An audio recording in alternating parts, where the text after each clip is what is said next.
Baik, kita langsung to the point saja. Kami akan menjelaskan bagaimana cara menggunakan aplikasi pembayaran uang sekolah.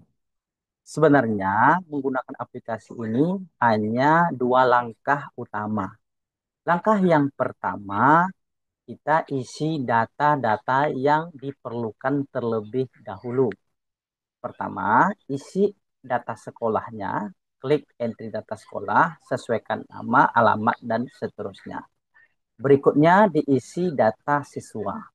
Nah, kalau ada tambahan ditambah, ini dirubah saja ya teman-teman, sesuaikan dengan data siswa yang ada di sekolah masing-masing. Kemudian kita isi lagi jenis pembayarannya. Nah, silakan dimodifikasi di bagian sini langsung. Misalnya JP3 pembayaran apa sih? Diberi saja namanya, teman-teman. Ini kami contohkan. Yang pertama SPP Juli, yang kedua SPP Agustus. Dah setelah diisi data sekolah, data siswa, dan jenis pembayaran, kita sudah bisa melakukan transaksi atau sudah bisa menerima pembayaran dari siswa. Caranya mudah, klik bagian transaksi. Nah, disinilah kita melakukan transaksi pembayaran.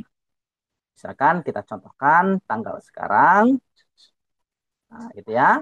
Informasi, kalau belum tampil pop-up tanggal seperti ini, maknanya teman-teman harus upgrade Excel-nya ke 365. Tapi jangan khawatir, seandainya belum muncul, kita tetap bisa mengetik tanggal secara manual, gitu ya. Tapi pastikan menggunakan format tanggal. Kemudian isikan NIS-nya, siapa yang melakukan pembayaran. Harus sesuai dengan entry data yang sudah diisi tadi ya. Kalau tidak, tidak akan ditemukan datanya nanti. Kita akan coba 113 lagi ya. Nah, ini 113. Maka nama dan kelasnya langsung ditampilkan sesuai dengan entry data siswa yang sudah dilakukan sebelumnya. Nah, barangkali ada juga yang pengennya tidak berdasarkan NIS, melainkan berdasarkan nama siswa. Mudah sekali, itu tinggal kita modifikasi saja. Karena di aplikasi sebelumnya kami buat berdasarkan nama, baru muncul NIS dan kelasnya. Kalau ini ada request kemarin, dia pengennya berdasarkan NIS, ya kita modifikasi sedikit seperti itu. Kemudian jenis pembayaran, nah ini adalah pilihan-pilihan jenis pembayaran yang sudah di entry di bagian sini tadi. Jadi disesuaikan saja ya teman-teman. Kita contohkan di sini SPP September. Sorry, 2025. Maka di transaksi kita juga akan muncul pilihannya seperti itu. Kita anggap saja untuk NIS 1313 ini melakukan pembayaran uang SPP September saja. Berapa? Nah, kami tidak kunci juga harganya karena setiap siswa pembayarannya berbeda-beda gitu ya. Kadang kelas 10 sekian, kelas 11 begini, tahun ini segini. Ada juga yang anak yatim dan segala hal gitu ya. Jadi kami tidak kunci, isi secara manual. Misalkan di sini uang SPP-nya adalah 150.000, dibayarnya 150 dan harusnya juga 150.000. Artinya dibayar tunai gitu kan. Tinggal klik save. Nah, kita lihat perubahannya di bagian transaksi, maaf, di bagian dashboardnya. Sepertinya belum ada perubahan apa-apa ya, masih 300.000 uang masuknya. Di bagian kanan ini klik saja tombol refresh, maka akan diupdate data yang sudah kita isikan tadi. Klik refresh 1, 2, 3. Nah, kita lihat ya, sudah ada 3 kelas yang melakukan pembayaran dengan 3 jenis item pembayaran. Total uang masuk adalah 450.000. SPP Agustus berapa sih yang sudah masuk? Nah, SPP Agustus 150.000. Yang udah bayar SPP Juli 150.000 juga. Juli dan September ditahan tombol kontrol ya. Kemudian diklik bagian item yang kita ingin tampilkan. Kalau kita mau tampilkan semua, clear kembali filternya atau ALTC ditekan. Nah, kita bisa juga lihat berdasarkan kelasnya. Kelas 10 ini uang yang masuk gitu ya. Kelas 11 ini uang yang masuk, kelas 12 ini uang yang masuk. Filter lagi, maka akan ditampilkan semuanya kembali. Alright, apakah itu saja? Tidak, kita juga bisa melihat pembayaran berdasarkan siswanya juga. Kalau ini kan berdasarkan kelas dengan itemnya, kita barangkali ingin lebih detail lagi hasilnya, kita bisa klik berdasarkan siswanya. Teman-teman tinggal klik saja nomor listnya. Nah, muncul pertanyaan, kenapa di sini belum ada transaksi? Maksudnya belum ada pembayaran ya?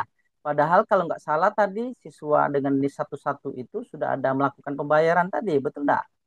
Nah, mungkin itu juga muncul pertanyaan. Nah, sudah ada ya dia melakukan pembayaran di tanggal 12 bulan 6. Nah, di sini teman-teman guru juga bisa melihat pembayaran berdasarkan rentang waktu. Kenapa di sini belum ada pembayaran? Karena di sini kita atur waktunya tanggal 1 bulan 5 sampai tanggal 31 bulan 5.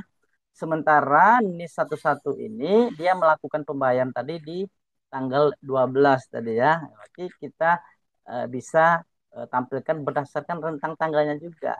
Misalkan Bapak Ibu ingin buat laporan gitu ya, tunggakan dari tanggal berapa sampai tanggal berapa itu bisa dilakukan. Kan seperti itu. Nah, coba kita rubah sampai tanggalnya, jangan sampai bulan Mei lah, sampai akhir bulan Juni lah. Misalkan ingin melihat pembayaran selama 1 bulan gitu ya. Klik OK. Nah, maka datanya sudah tampil ya. Benar ya, SPP Juli sudah dibayar. Kita geser ke kanan. Nah, ini adalah jenis-jenis pembayaran yang sudah kita entry sebelumnya juga tadi ya. Di data transaksi ini tadi, maka dia akan tampil juga di sini.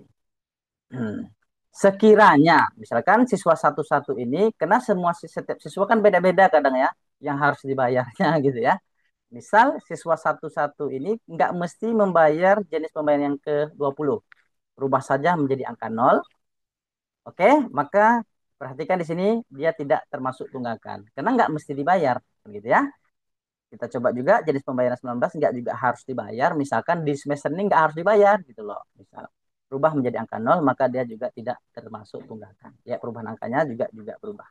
Seandainya juga harus bayar, klik 1.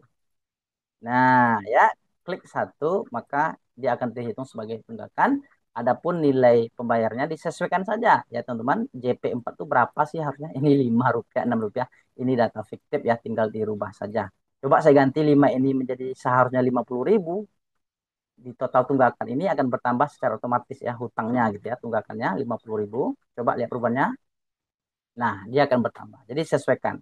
Maknanya ini adalah yang belum dibayar, ini adalah data yang sudah dibayar per siswanya. Seandainya item-item ini ada yang nggak perlu dibayar, berarti diganti angka 0. Misalnya JP4 nggak perlu dibayar, ganti angka 0. Maka dia akan tidak dianggap sebagai hutang ataupun tunggakan. Kan seperti itu. Jadi fleksibel sekali teman-teman. Kalau mau cetak, silakan dicetak, sesuaikan nomor ininya ya, sampai berapa, misalkan 11 sampai berapa gitu ya. Tapi kalau ingin cetak satu persatu, klik saja misalnya 11 dengan 11. Klik print, maka akan dicetak hasilnya. Atau bisa juga diekspor ke PDF, klik PDF.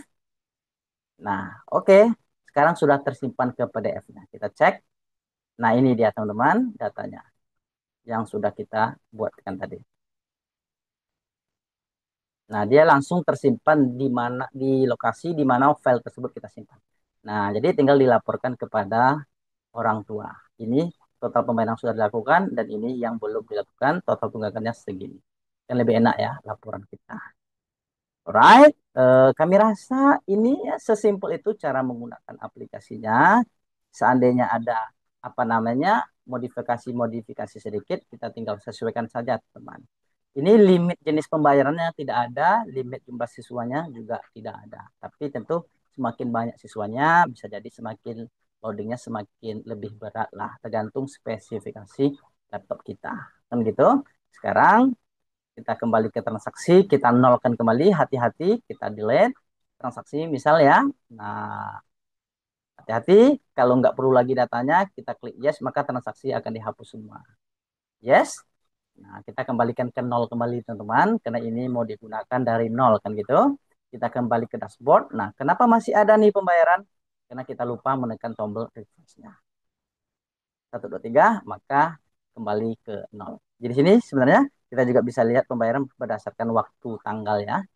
Nah, berdasarkan hari juga kita bisa lihat. Atau berdasarkan tahunnya. Jadi fleksibel sekali teman-teman. Kita bisa melihat berapa uang masuk yang diterima, apakah berdasarkan hari, berdasarkan bulan, tahun, dan kuartal. Seperti itu. That's it cara penggunaan aplikasi ini. Kami ulangi, hanya ada dua langkah utama. Pertama, entry data yang diperlukan, data sekolah, data siswa, kemudian jenis pembayaran. Dah, kita sudah bisa melakukan transaksi pembayaran. Di sini juga ada tutorialnya, teman-teman. Kalau lupa, misalnya klik saja tutorial ini, maka akan ditampilkan kembali bagaimana cara menggunakan aplikasi ini. Terima kasih sekali lagi kami ucapkan kepada teman-teman guru yang sudah mempercayakan memiliki aplikasi ini. Semoga bermanfaat. Assalamualaikum warahmatullahi wabarakatuh.